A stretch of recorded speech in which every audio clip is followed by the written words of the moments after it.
Assalamualaikum warahmatullahi wabarakatuh. Perkenalkan, nama saya Amelia Fadila Diska. Saya mahasiswa fisioterapis Universitas Aisyah Yogyakarta. Di sini saya akan menjelaskan tentang landasan hukum profesi fisioterapis di rumah sakit.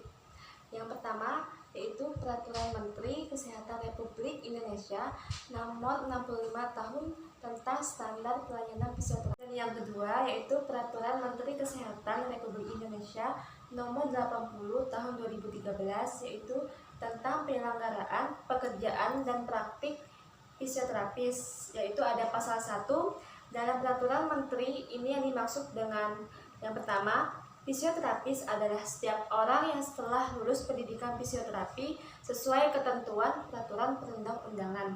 Itu yang ketiga terdapat pada naskah akademik penataan sistem pelayanan fisioterapi pada Jaminan Kesehatan Nasional. Dan selanjutnya di sini saya akan menjelaskan tentang pengertian dari STR, yang mana surat tanda registrasi, yaitu bukti tertulis nakes yang telah melakukan registrasi. Pada registrasi yaitu pencatatan resmi terhadap nakes yang telah memiliki serkom dan mempunyai kualifikasi tentang lain serta mempunyai pengakuan secara hukum untuk menjalankan praktik fisioterapi. Menurut Undang-Undang Nomor 36 Tahun 2014 tentang Tenaga Kesehatan, itu pada pasal 44 pada ayat 1, setiap tenaga kesehatan yang menjalankan praktik harus memiliki STR. Dan ayat kedua, STR diberikan oleh konsil masing-masing tenaga kesehatan setelah memenuhi persyaratan. Dan ayat ketiga, ayat keempat, STR berlaku selama 5 tahun dan dapat diregistrasi ulang setelah memenuhi persyaratan. Pasal 85 pada ayat 1, setiap tenaga kesehatan yang dengan sengaja menjalankan praktik tanpa memiliki STR dikenakan denda paling banyak yaitu seharga 100 juta rupiah. Selanjutnya saya akan menjelaskan tentang jenis-jenis STR. Jenis-jenis STR ada 3, yaitu yang pertama STR WNI lulusan dalam atau luar berlaku 5 tahun berat berakhir pada tanggal lahir dan dapat diregistrasi ulang sesuai persyaratan. Dan yang kedua ada STR sementara WNA berlaku 1 tahun dan dapat diperpanjang 1 tahun berikutnya. Dan yang ketiga ada STR bersyarat, yaitu WNA beserta program pendidikan spesialis atau pelatihan di Indonesia. Nah, yaitu pengertian SIP, yaitu bukti tertulis yang diberikan oleh Pemda, kabupaten atau kota kepada nakes sebagai pemberian kewenangan untuk menjalankan praktik. Yaitu ada sistem kredensial. Yang pertama, sistem kredensial fisioterapi merupakan proses mencari, menemukan, dan menarik fisioterapi untuk ditugaskan oleh atau institusi rumah sakit sebagai langkah awal calon fisioterapi menduduki suatu pekerjaan. Selanjutnya, proses kredensial yaitu suatu proses evaluasi oleh suatu rumah sakit terhadap fisioterapi untuk menentukan apakah yang bersangkutan layak diberi kewenangan klinis menjalankan tindakan medis tertentu dalam lingkungan rumah sakit tersebut untuk suatu periode tertentu. Selanjutnya yaitu ada proses rekredensial, yaitu proses reevaluasi oleh suatu rumah sakit terhadap profesi kesehatan yang telah bekerja dan memiliki kewenangan klinis di rumah sakit untuk menentukan apakah yang bersangkutan masih layak diberi kewenangan klinis. Terakhir, yaitu tahapan proses kredensial, yaitu seorang fisioterapi mengajukan permohonan untuk memperoleh kewenangan klinis dengan metode self-assessment. Subkomite kredensial mengkaji dan memberikan rekomendasi tindakan fisioterapi yang diajukan oleh pemohon dan selanjutnya direktur rumah sakit akan menerbitkan surat penugasan. Selanjutnya saya akan memaparkan tentang standar pelayanan fisioterapi pada pasien COVID sesuai standar edaran IFI Maret 2020. Yaitu ada pelindungan utama adalah menjaga kebersihan tangan. Cukup cuci tangan dan jaga jarak 1-2 meter dengan orang lain bila berada di area, yaitu pada area pasien seperti selasar, koridor, ruang tunggu pasien, dan ruang publik. Dan selanjutnya area administrasi yaitu di klinik, di puskesmas, rawat jalan, rawat inap. Yang ada kebersihan tangan. Kebersihan tangan adalah hal penting bagi semua orang.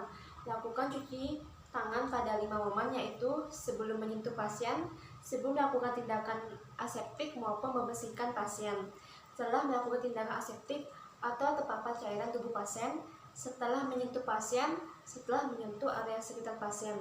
Cuci tangan dapat dilakukan dengan 2 cara, yaitu dengan sabun dan air mengalir atau dengan hand sanitizer tanpa air. Ada 6 langkah mencuci tangan, yaitu pertama usap kedua tangan, yaitu kemudian usap kedua punggung tangan dan sela-sela jari, yaitu gerakan gosok telapak tangan dan jari-jari tangan. Itu selanjutnya gerakan mengunci dan memutar pada ibu jari, dan selanjutnya usap pada ujung-ujung jari telapak tangan, dan terakhir itu kita bilas dengan air yang mengalir. Yang kedua yaitu tidak menyentuh hidung, mulut, dan pada area wajah, karena sebagaimana kita mengetahui penyebaran COVID-19 melalui droplet, maka sebaiknya kita tidak menyentuh area wajah, mulut, dan hidung kita. Hal ini juga dapat dianjurkan ke pasien. Yang ketiga yaitu penggunaan alat pelindung diri, yaitu APD. Penggunaan APD setiap area kasus dan penderita yang satu dengan yang lain berbeda. Pertama, harus dilakukan pemeriksaan sekilas pasien. Pastikan pasien tidak ada keluhan demam, batuk, pilek, atau sesak napas.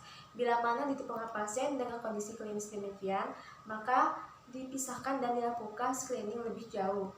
Kewaspadaan COVID-19 oleh petugas yang menggunakan APD.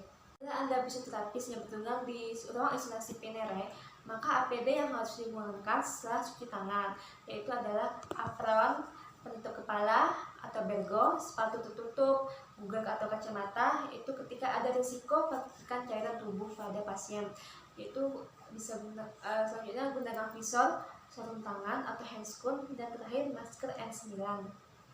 Mana pasien yang ditangani lebih dari satu, maka sarung tangan, masker, bedah, gaun dilapis sesuai jumlah pasien, karena terapi dilakukan satu waktu dengan satu coverall saja. Setiap satu pasien kita harus ganti gaun, masker, dan sarung tangan, dan habis itu dibuang. Nah, setelah selesai menangani pasien, kita melakukan pelepasan APD sesuai urutan. Yang pertama, disinfektan sarung tangan bagian luar dengan alkohol atau hand sanitizer. Dan kedua, disinfektan sepatu boot. Dan ketiga, lepaskan sarung tangan bagian luar. Yang keempat, lepaskan visor, buka sepatu boot, buka apron. Dan yang kelima, disinfektan sarung tangan. Keenam, lepaskan kacamata pelindung. Ketujuh, lepaskan masker N95. Kedelapan, disinfektan sarung tangan. Ke-9, lepaskan sarung tangan. Ke-10, lakukan cuci tangan dengan sabun dan air mengalir, dan kemudian keringkan. Dan ke-11, lepaskan sus kompor, yaitu kita melepaskan dekat kamar mandi. Dan ke-12 yaitu lakukan kebersihan diri, yaitu seperti mandi dan keramas. Selanjutnya, bila Anda fisioterapis yang bertugas di HCU, ICU, PICU, NICU, ruang intensif, maka APD yang digunakan setelah cuci tangan adalah apron, penutup kepala, sepatu tertutup, kacamata, yaitu ketika ada risiko percikan cairan tubuh dari pasien. Yang kelima, sarung tangan dilepaskan segera setelah selesai tindakan. Dan terakhir ada masker bedah. Setelah selesai tugas, dilakukan pelepasan APD menyesuaikan cara disebutkan yang di atas. Selanjutnya, bila Anda fisioterapis yang melakukan tindakan yang memberikan terapi aerosol, yaitu nebulizer, suctioning, spirometri, maka APD yang digunakan setelah cuci tangan adalah apron, penutup kepala, sepatu tertutup, google atau kacamata, sarung tangan atau handscoon, dan masker N95. Bila Anda fisioterapis pada pelayanan rawat jalan di klinik, puskesmas, rumah sakit, di pusat kebugaran yang berkecimpung dalam pencegahan atau preventif, maka APD yang digunakan setelah cuci tangan yaitu sepatu tertutup, sarung tangan atau handscoon, dan masker bedah. Demikian penyelesaian saya sampaikan. Semoga materi ini bisa dimengerti dan bermanfaat bagi kalian semua. Apabila ada salah kata, saya mohon maaf. Assalamualaikum warahmatullahi wabarakatuh.